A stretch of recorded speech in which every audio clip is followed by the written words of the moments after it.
Israel's military assault on Gaza continues, where more than 60,000 Palestinians have been killed. The killing of 5 journalists in an Israeli airstrike on Sunday is drawing global condemnation. Israel claims one of them was a Hamas operative. Meanwhile, as the crisis in Gaza continues, people are protesting across the world in support of Palestinians, like at this recent rally in Santiago, Chile. Tens of thousands also marched across the Sydney Harbour Bridge in Australia earlier this month, many critical of Israel for its actions in Gaza. There have been pro-Palestinian rallies too in Asia, including Pakistan. And Europeans continue to rally in cities such as London.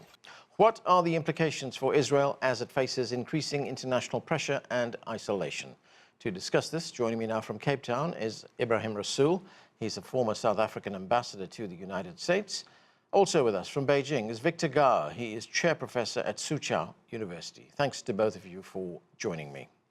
Victor, we continue to see Palestinians endure horrific suffering at the hands of the Israelis. Some Israeli hostages, I should add, are still being held by Hamas. China has consistently called for a ceasefire and more access to humanitarian aid, including food and medical supplies, and an end to Israeli military operations. What is your view right now of what many experts, including Israelis, are calling a genocide?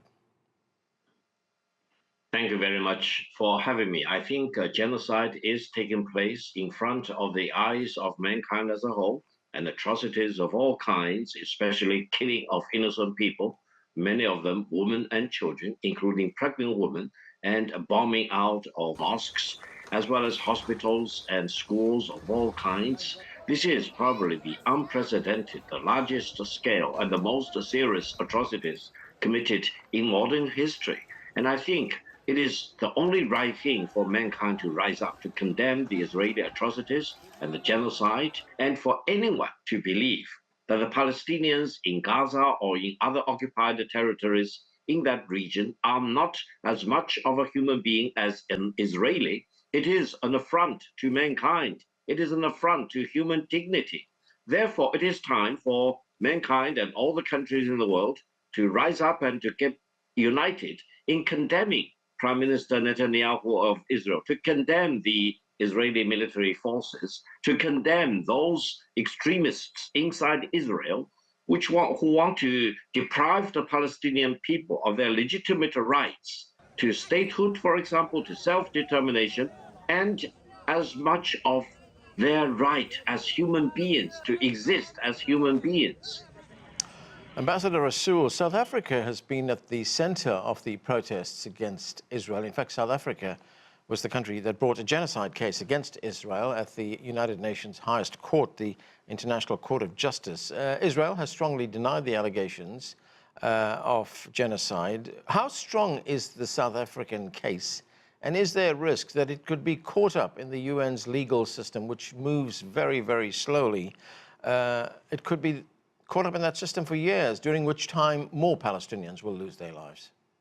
South Africa saw this right at the outset, and South Africa stepped in and did the charge of genocide against Israel at the International Court of Justice. We knew from the outset that the legal process could be protracted. We understood that it would be at least 2 years before we get an outcome. That has been the average length of those cases. But South Africa did not put all its eggs in a legal basket. I think in the way in which we presented the case, it was designed to alert the world to the kind of atrocity that Victor speaks about. In the way in which we presented the evidence in our memorial, it was designed to gather the footage of a genocide, because the genocide was televised, it was caught on social media, so we've put all of that in there. We are very encouraged by the initial prima facie case that said there seems to be a genocide, where all but 1 or 2 judges of the ICJ concurred with us. And I think that in the subsequent applications that South Africa has made, we have also been successful when we alerted to starvation, when we alerted to all of those things. So I think we feel that our legal case is strong, but we are not putting all our eggs in the legal basket because we know it's protracted. But most importantly, I think that what has happened is that the case has given courage to other governments. The case has given courage to citizens across the world. And that is the kind of scenes you are describing: marches everywhere, outrage everywhere, and more governments joining South Africa in the case. So I think we are winning the mobilization case, if not yet the legal. Yeah, Ambassador Rasool, Brazil has now decided to join the genocide case with South Africa against Israel. This is what the Brazilian President Lula da Silva said earlier this year. Let's listen. O que está acontecendo em Gaza não é uma guerra. What is happening in Gaza is not a war. It is a genocide carried out by a highly trained army against women and children. That is what's happening, and is something humanity must be outraged by. That is what society must be outraged by. So, Ambassador, we see pro-Palestine demonstrations. We see more and more of these mass demonstrations in more and more countries, from Chile to Pakistan, as I mentioned, even Australia and the United Kingdom as well. I mean, to what extent is the isolation of Israel getting even worse? I think we are seeing a double isolation. We are seeing the isolation of Israel. And unfortunately, the more Israel is isolated, the more it feels unaccountable to the world, and the more it is trying to, quote, finish the job on the Palestinians by destroying Palestinians and destroying the idea of a Palestinian state. But the second isolation we are seeing is the isolation of the US administration, because what we are seeing there is that the American public are turning against the administration. Only 32% in a July Gallup poll said that they support Israel, and only 29% said that they support Netanyahu. And so we are seeing even an isolation of the US administration and its support for Israel. And that, I think, is the great victory out of this. It is not a pro-Hamas, it is not pro-Palestinian, it is, as Victor says, pro-humanity that we are seeing rising up in the world. Victor, China has also spoken out against a possible Israeli occupation of Gaza. These plans that were announced just a few days ago to take over Gaza City initially. I mean, how much really meaningful international pushback will there be if Israel goes ahead with this plan? Well, first of all, I think the Israeli government and Prime Minister Netanyahu are dead serious about seizing land in Gaza. And this is ethnic cleansing to start with. This is atrocity, again, in the maximum form of the word. And then they may succeed in that sense of the word. However, I think what mankind need to do is to declare that Gaza will never be an Israeli land. Gaza will always be Palestinians' land.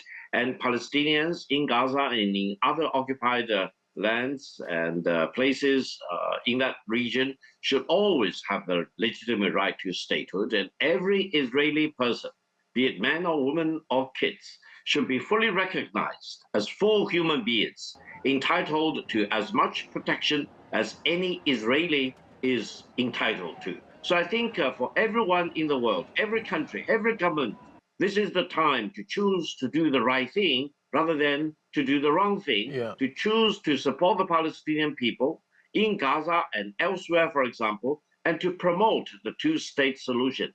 Never allow the Israeli government any chance in indulging in the fantasy that they can seize land in Gaza and turn Gaza into an Israeli land, and then they can continue to slaughter the Palestinian people in Gaza.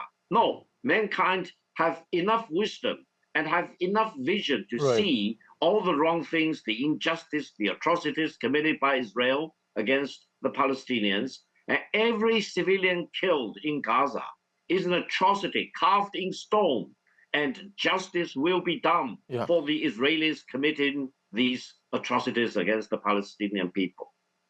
Ambassador Rasool, there have been comparisons made with what is going on in Israel right now with what went on in South Africa during those dark days of apartheid. Many critics across the world now say Israel is an apartheid state. Israel rejects that, but what is your view? I mean, you lived through apartheid. You were one of the fighters against apartheid. You played a very prominent role in that fight. You went to prison for it as well. I mean, how do you view it, and what do you say to those who say that the apartheid that we see in Israel is actually worse than that in South Africa? Sure. The fundamental comparison between South Africa, white apartheid, and Israeli Zionist apartheid is dispossession. And I think, again, Victor has described how dispossession is on steroids in Palestine. Areas of the West Bank are taken over. Areas, the whole of Gaza is in their sights. And so dispossession is the main thing, and Israel will not rest until it has, from the river to the sea, it has as Israel. The second one is separation. In South Africa, we had group areas that said whites can live here, blacks can live there. In Israel, they actually build walls to separate our people, and people use different roads to get to different places. I think in much the same way, we can speak about repression.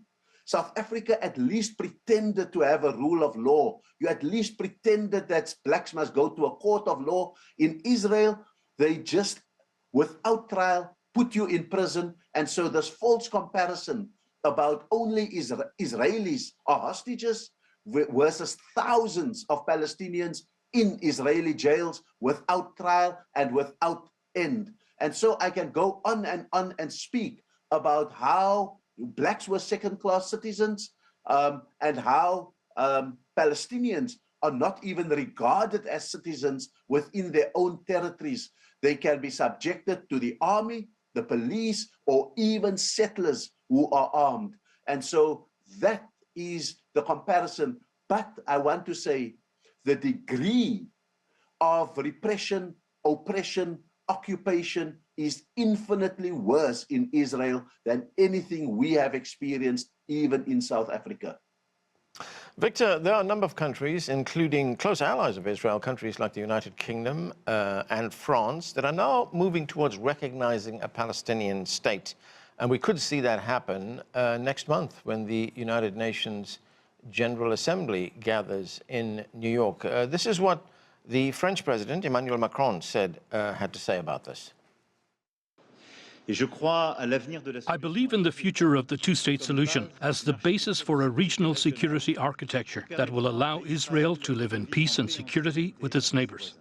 I believe it is important to unite our voices in Paris, in London, and everywhere else to recognize a Palestinian state and initiate this political dynamic, which is the only hope for peace. So, Victor, if France, together with the United Kingdom, with Canada, with Australia as well, recognize a Palestinian state, what would that mean for Palestinians, if anything at all? It is encouraging to see that more and more countries are recognizing the state of Palestine, including major Western countries. You mentioned quite a few of them, and I think it is the only right thing for all of them and each of them to do.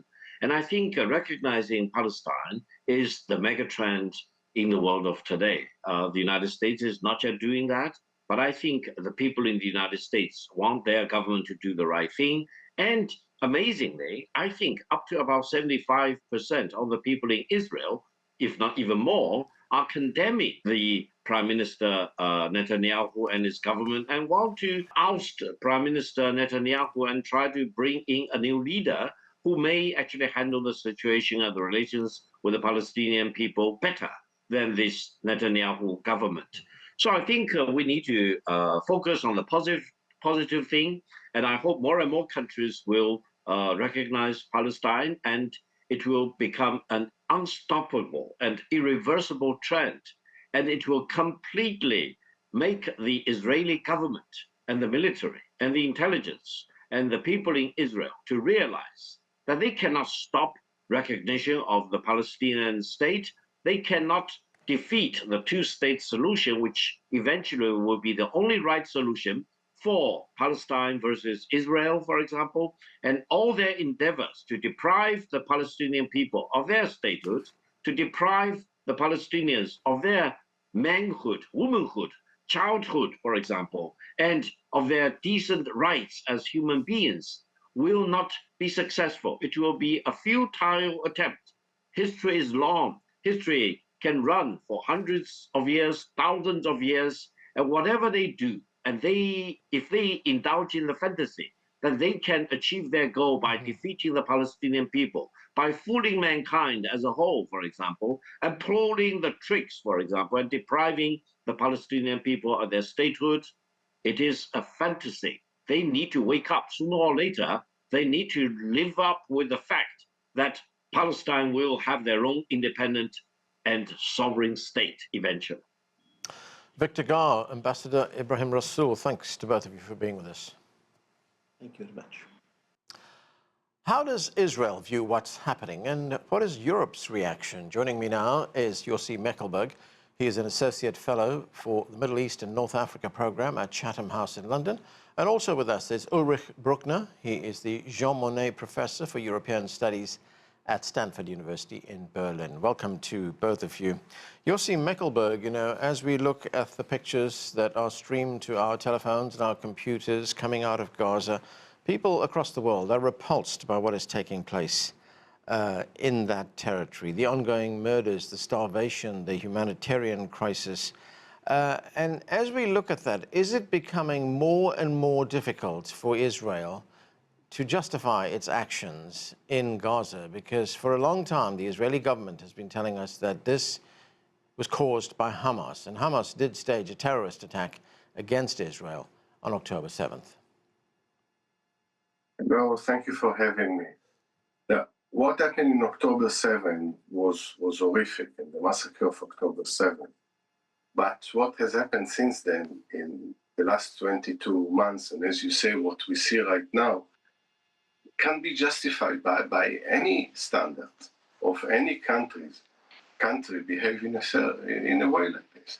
Now, it's not only us commentators or us as human beings, we're looking and horrified by these photos, as you would expect, and, to show humanity and empathy for people that suffering, more than 60,000 people killed, so many badly injured, amputated, hospitals destroyed, But also senior military people in Israel, former head of Mossad, of the IDF, of Shabak, said that there are no military aims anymore in Gaza for Israel. The most important thing is to reach a ceasefire deal and bring the hostages back, and then allow humanitarian aid.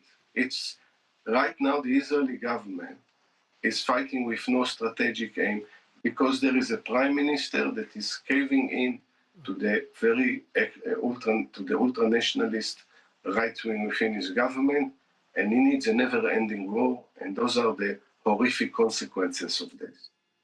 Yossi, as you say, there is opposition to what the Israeli government is proposing from military commanders, from the political opposition in Israel as well. But what are the options for the Netanyahu government in ending this? I mean, along the long months of this war, there were quite a few proposals for a ceasefire on the table, which, the Israeli government rejected. And it's not to suggest that the Hamas as a partner for this negotiation is an easy one, because it's not. But actually, it feels now more emboldened because they feel that the world turned against Israel. And Israel should have taken a deal when this was not the sense around the world. Now, whatever the circumstances, the wrong thing to do is to exacerbate the humanitarian disaster in Gaza. This won't bring victory for Israel. The decision last Friday to overtake, which is a takeover, which meaning occupy entire Gaza, is not going to improve Israel's security. It will just make it worse. It obviously will make it worse for the hostages. It will make it much worse for the Palestinians. And the result will be that Israel will become more and more isolated. We're left with one friend, which is in Washington, which could have stopped it. But in the long run, Israel will have to live with those very same people that it inflict on this an immeasurable pain now and suffering.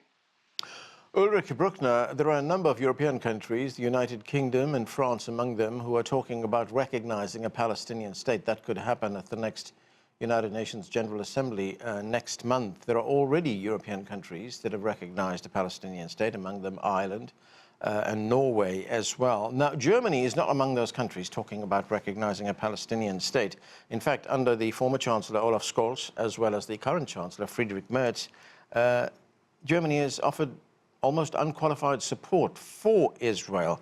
But looking at a recent survey of opinion in Germany, it seems that the government's out of step with the German people, because more than half of the people surveyed, 54%, say that they would now support recognition of a Palestinian state. So how out of step is the government with the German people? Well, it's difficult to treat Germany as just another European state, because if every children in schools in the last 70 years learned that the raison d'etre of German foreign policy, aside from European integration and transatlantic relations, is the right of Israel for self-defense and the existence of the State of Israel, you cannot change this overnight. On the other hand, what we have seen when Friedrich Merz announced that he stops delivering weapons that can be used in Gaza, this was already seen as a revolutionary step, and some commentators believe that this is a game changer in the relationship between Germany and Israel.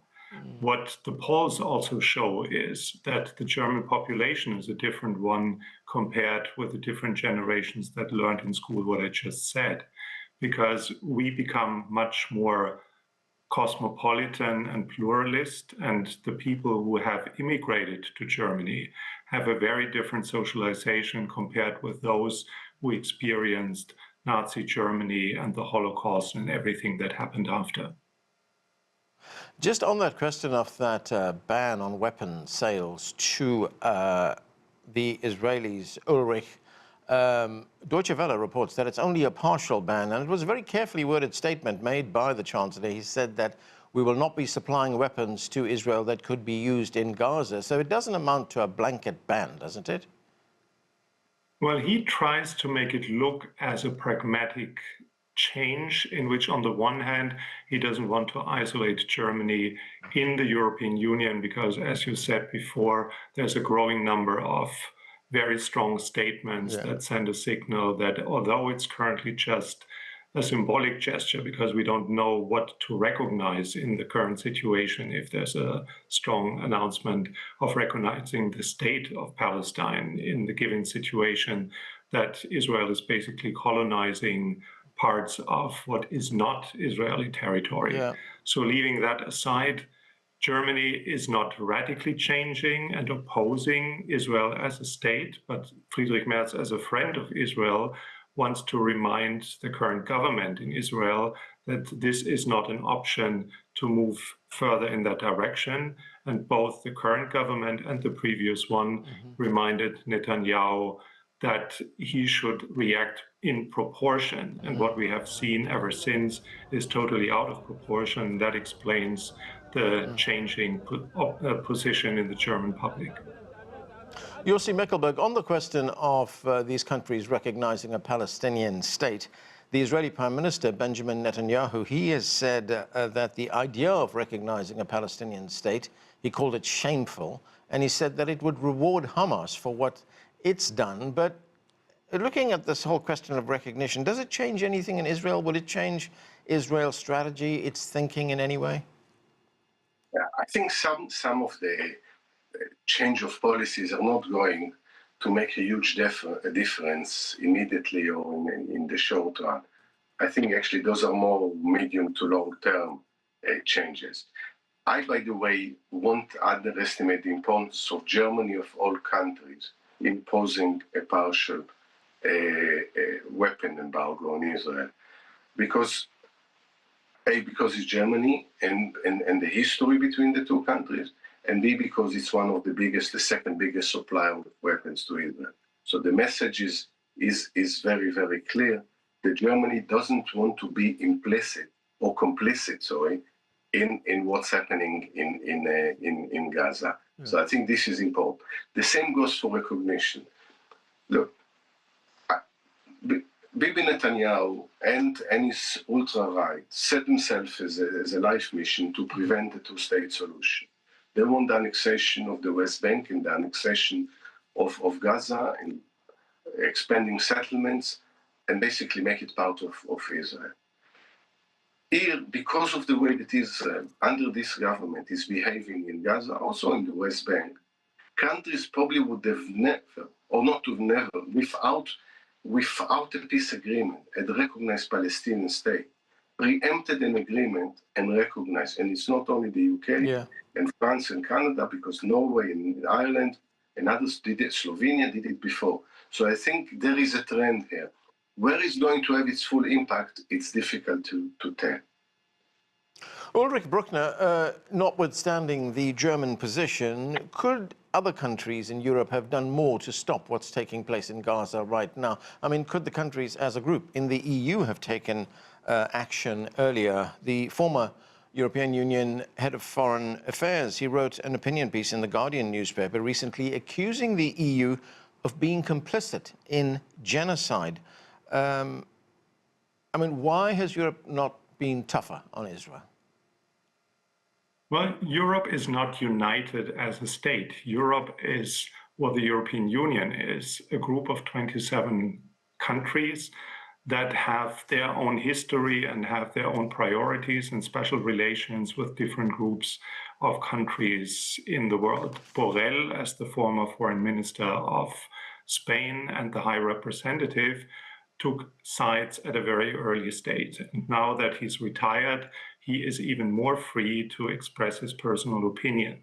The situation in the European Union is much more complex, but if the European Union would get its act together and convince Germany to support a growing number of countries that believe that enough is enough, and that's also part of the raison d'etre in Germany, that never again was the main reason why Germany took sides after World War II. And now we see that hunger is used as a weapon against civilians and never again is happening. So there is a good point in forming a solid opposition to what's currently happening in Gaza. And the European Union, as the most important trade partner with Israel, has, of course, far more leverage and could use more economic weight than in comparison, for example, the packages of sanctions against Russia that apparently didn't lead to much. Right. Okay, and we need to leave it there. Thanks to both of you for being with us. And that is it for this edition of The Heat. I'm Anand Naidu in Washington.